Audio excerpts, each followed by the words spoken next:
Hey friends, welcome back to the channel. So we are finally going to do a Halloween video. I've been working on some new projects for Halloween 2026 that I will be taking to my booth. If you're new here, I have a booth at the antique store in Bardstown called Rusty Rooster, and where I sell primitives, antiques, vintage, and of course handmades. Um, I just 2 weeks ago, I think it was about 2 weeks ago, I sold, I don't know if you guys remember the large white pumpkin that I had.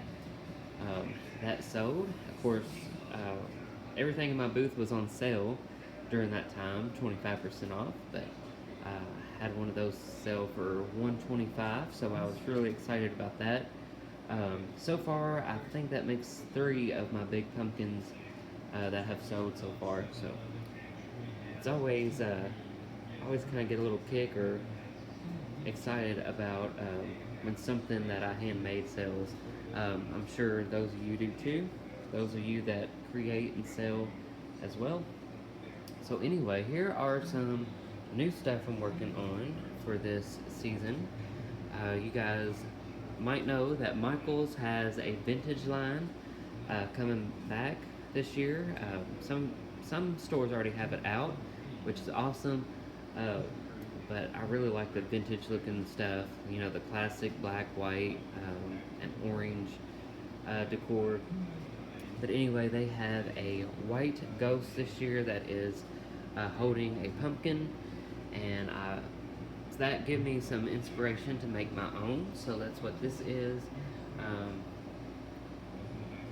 100% going to be 100% handmade with my homemade paper clay that I mix up, as you can see, in a 5-gallon bucket. Again, that video on how I made it is should be somewhere in my older videos, so if you want to check that out. So anyway, this is the ghost holding the pumpkin. I've got like a waste bin from the Dollar Tree under here, and then on top of that is a believe it or not, I'm actually shocked that I wasted a whole roll of paper towels, but I could not find anything else to build this body up, so it is what it is. So on top of the waste bin is a roll of paper towels, and then I just used wadded up trash bags and paper to form his head there. And so this is a little trick. Y'all might think I'm crazy, but it works for me. So what I do, instead of, most people use the paper mache, where they rip up the strips of paper and soak it in the water and school glue mixture. Um, I really hate doing that. I just don't have the patience for it. I think it's messy, for one, and anyway, I just don't have time to do multiple layers of paper mache and let it completely dry and harden up to be, solid enough to put your paper clay on. So, this is a little tip. It may be a little expensive, a little more expensive to do this, but I just use masking tape. And right there you can kind of see underneath the masking tape there is some bags. And as you can see, 1 or 2 layers of the masking tape are really all you need to give you a sturdy enough base to put your paper clay on. So there is a little tip there. Again, I don't want to waste time and wait for days for paper mache to dry and harden up. So that is my little trick. I've been doing it for years now. I just get like the big pack at Lowe's. I think it's around $10 ish, maybe. But in the long run, it saves you a lot of time. So as we all know, time is money. So there is my tip for you. I'm just going to keep this ghost. I'm just going to do the eyes. I'm not going to do a mouth. I kind of like that version of the ghost better without the mouth. And of course, he's going to be holding a pumpkin. Of course, I've got to do this in sections, so this was the top, or the first section that I did. And then, of course, this is the back, so this side was on the counter while I was doing this. And then today I flipped it, where the front is dry enough to place on its, face down, and then I did the back. Sorry about that. And I'm going to take some water and kind of smooth out some of the bumpiness. Get it smoothed out as much as you can. But you can see here I've started to form the little ripples in the, I guess the sheet you would call it. And you can see how you can't put a whole lot of fine detail in this paper clay, this homemade paper clay, but you can put enough. And like I said, this is primitive decor, so the cracks and everything are going to be very forgiving. So I'll paint this guy up when I get him finished with probably my white milk paint. Of course, I'll distress it, but I'll probably do a first layer of the black, which is what I use on most all my projects here. Just Glidden exterior black paint flat. And then I will do the milk paint on top of the black, and usually, if you're lucky, milk paint will crackle for you, and I'm hoping this will crack for me, because that will make it that much more primitive and folk art looking. So this is the newest large pumpkin. Actually, I'll go on the other side, because I got this is going to be a big vintage cat head that I'm working on. So that's new for this year.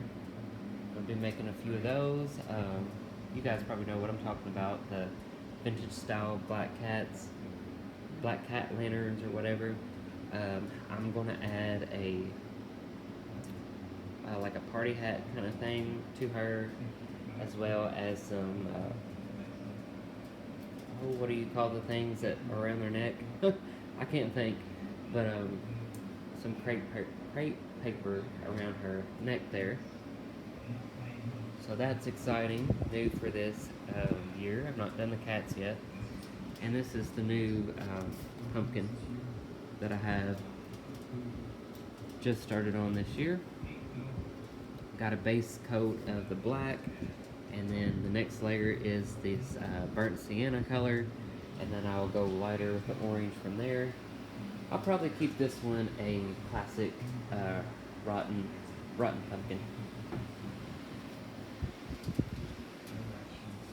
So if you guys wondered how I make my pumpkin lanterns, well, I cheat and I try to find these old plastic pumpkin candy pails. I know Walmart used to have them back in the day for like 98 cents, and you would be shocked at what these are going for. I think the cheapest one that I found at a vendor's village the other day, it was just under $10, which is crazy. But I had to have it because I had to get working on these projects. Here it is, it's almost 4th of July, and I plan on really stocking up my booth this year for the Halloween season. So these buckets here are perfect for, they're sturdy enough, you already got that shape, no sweat there, but they're really sturdy enough to put that paper clay on. And you can hear it, that paper clay hardens like rock. The main ingredient, I'm not going to go through all the ingredients, but the main ingredient is joint compound. So as you can hear, that is hard as rock there. And like I said, you can put detail, just enough detail. I mean, you can still see the shape of the pumpkin there. And on this one, I don't know if you can tell, but I've added like little bumps or warts, whatever you want to call those pumpkins that have the warts. So anyway, that is what I'm working on. I'm working on some little prim. These are going to be like a, I don't know, like a set, a mini ornament prim set. I need to find those, I think Uline has them. And if any crafters are watching this video, if you know what I need to get and where I need to get it, I'm looking for the clear bags that I can put like multiple minis in. And by minis, I mean like small things like this. So yeah, the clear bags where I can sell like a set together. That's what I'm looking for. Alright, so these are, I'm pulling out some stuff from last year. These are the ones that here we go, made from last year. I just put wire. I think I'm going to order some rusty wire on Etsy. I think that'll take it even more prim. But you can put a candle in them. This one I cut out the face. And then this one here is solid.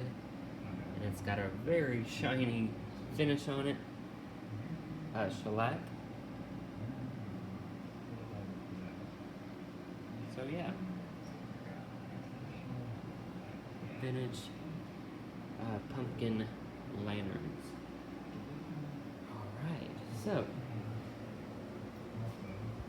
I'll show you something else I've been working on. I've been working on a large Halloween moon here. This is actually a plastic tray that we no longer use. But it was perfect circle for making this moon. As you can see, how the Sweet Pickins milk paint does, it will crackle for you. Here we go. And that's perfect for this because I want it to look old. I want it to have that folk art look. So I just got the base of black, and then the milk paint here is curry, which is like a mustard color, and then I just did some simple eyes there. And of course I'm still working on this, and I will put an antique gel over it as a finish. So that will be something new for this year, going to the booth. And speaking of 4th of July, I can't believe I haven't got these to the booth yet. I don't know if I'll, at this point, if I'll just wait till next year, but these are my handmade Uncle Sam's.